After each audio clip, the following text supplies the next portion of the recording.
Show and tell your brain that the body is safe.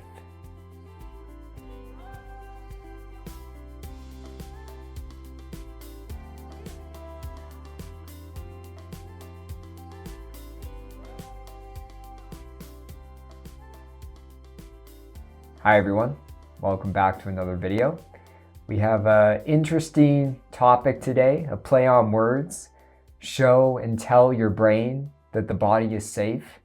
One of the therapists at my clinic named Alex Klassen uses this saying quite a bit.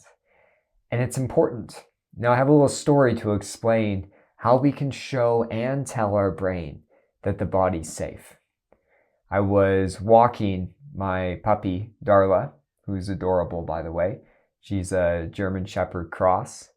And we were walking in our neighborhood. And in our neighborhood, they're about to do street cleaning. So there's all these signs up being like, no cars on the road on this date and time. But the signs have these giant pink flags on them. Like they're really big, actually. So people, attend to it and move their cars. And when I was out walking Darla, I think it was earlier this week, I was walking her and she saw it and was really scared. She had her ears down. She was kind of cowering beside me. She's a little bit anxious, like her father. And it was one of these experiences that what I did was I talked to her really calmly. I was telling her it's okay. I was using a very warm tone of voice. So I was telling her it was safe. And it's not just the words, but it's the tone. It's the softness in your voice. It's the rhythm. Even dogs pick up on this, your tone of voice, the rhythm of your voice, the pitch. And so I was using this warm tone of voice to create a sense of safety using my language, by using cognitive messages of safety. Now that's the telling part. But how I showed her it was safe is we walked a little bit at a time, a little bit closer, and then we would stop, and then I would pet her. And what I was doing was I was giving exposure. I was giving her exposure just a little bit at a time, moving towards it. And then I was also showing her it was safe by petting her, by calming her down somatically. And so by doing this, after a few times walking past the signs for a couple of days, now she's fine. She's jumping around, she barely even notices it. And so what happened is I showed and told her body, my puppy's body, that she was safe, that it was okay. And we need to do the same with our pain and symptoms. When we have chronic pain and symptoms, we have such fearful narratives. We're constantly telling ourselves this is permanent. It's not going to get better. There's something really wrong with my body. I have some rare medical thing going on and nothing's going to get better. My life's just going to deteriorate from here. Maybe this sounds familiar. When I was in pain, those were definitely the messages I was sending myself. So I was giving these messages. I was telling my brain, hey, your body's in danger. And I wasn't just doing it once or twice a day. It was constant. And so these are the messages, the cognitive messages we're giving our brain. The other thing is, how we show our body potentially that it's in danger. How we show our brain that our body's in danger. We stop doing all activities. We stop doing movements, positions, going out to see friends. For many people, when we sink to this survival place, we stop doing somatic practices to support ourselves, whether that's soothing touch, breath work, some type of movement practice. And so we're also, not just telling, but we're showing our brain, hey, the body's damaged. And when we're in this cycle, it doesn't matter if there's nothing wrong with your body. The brain will just keep producing that chronic pain, chronic symptom, chronic illness. And so we need to show and tell our brain that the body's safe. And you can't just do this once a day. That's not going to be enough. It needs to be very consistent. So let's start with the telling. Like I did with Darla. I was talking to her in this warm, caring, compassionate, soothing, rhythmic voice. And so we want to start giving messages of safety, but it's not just what you say, it's how you say it. Even our thoughts have a tone of voice. I've worked with so many people where they're giving messages of safety. They're doing it all day, but they're doing it as a way to fight against their symptoms, to make them go away. And there's this critical, intense, pressureful feeling behind the actual messages of safety that are being given. And so watch that. I want to be clear about this. I've talked lots about cognitive messages of safety, but it's also the way that you deliver them, the tone of your voice. And you want to do this consistently. Now, I have a brain retraining where I explain cognitive messages of safety, if you're new to this, and I go through a practice, so I'll link that to the top so you can all check that out. But we need to tell our brain consistently, hey, the body's okay. It's not damaged. This is neuroplastic. My symptoms are occurring because I'm in a state of survival, and my brain and nervous system's trying desperately to protect me right now. We need to give that constant reminder. But the other thing is showing. It was with, Darla that I thought about this video, because it wasn't just what I was saying in the tone of voice, but I was showing her that the big pink flag was safe.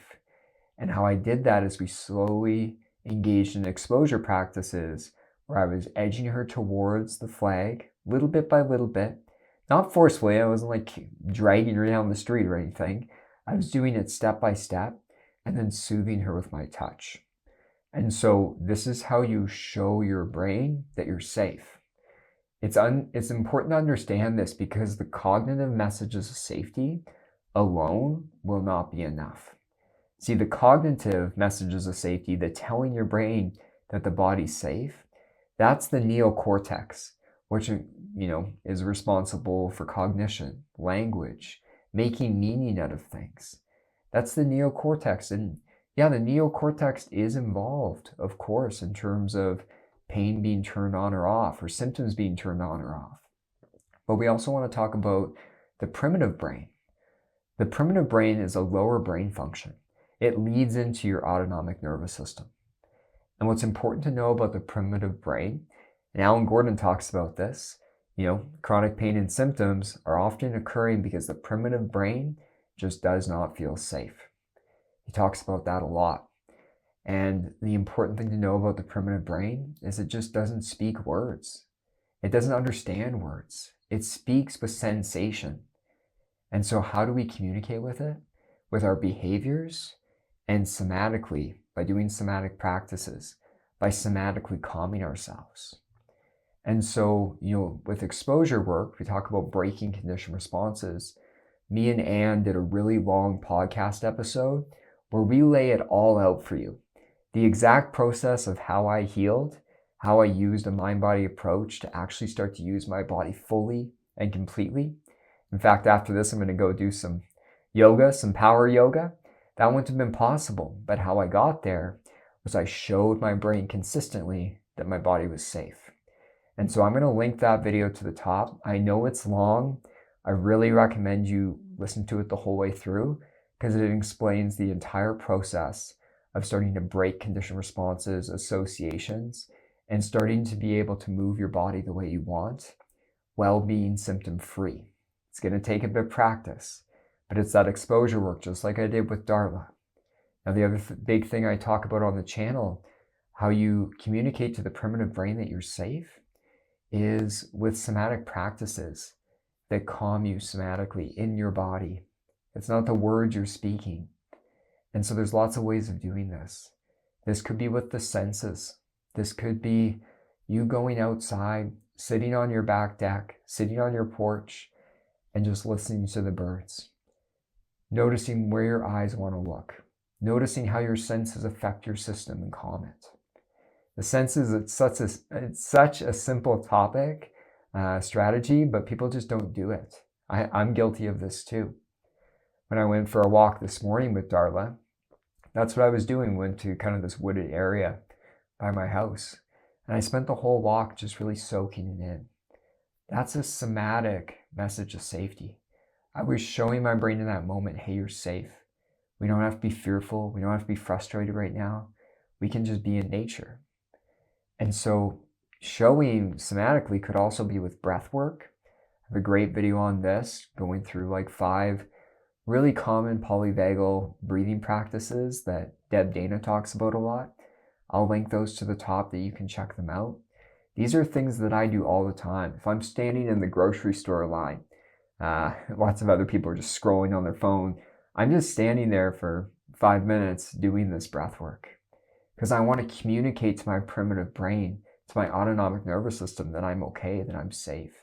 And that's how we do this. Now, I also have some Qigong videos. I'll link one to the top. Highly recommend checking this out. First off, it involves you moving your body, which is showing your brain your body can move and do things. But it also involves very slow breathing and movement, which is showing your primitive brain, your nervous system, that you're okay. Now, when we talk about, behavioral messages of safety or somatic messages of safety, you can pair them together. When I was doing exposure work, when I was first starting to walk again, because if you're new to this channel, I was not able to walk, barely at all. Like a couple minutes at a time, and my hips and back would be so intensely revved up and in pain. And so when I was beginning to walk, at first it was just pacing back and forth in the basement suite I was living in at the time. But before I would do this, I would utilize somatic practices, whether it was breath work, whether it was, attending to the senses, whether it was some type of light movement, and then I would engage in the walking. I paired them together because I like this topic, and I like how the therapist, Alex Klassen, he talks about this, because we want to show and tell our brain that the body's safe. You need both. So I hope this video was helpful. Please put your questions or comments down below, and I'll talk to you later this week. Take care.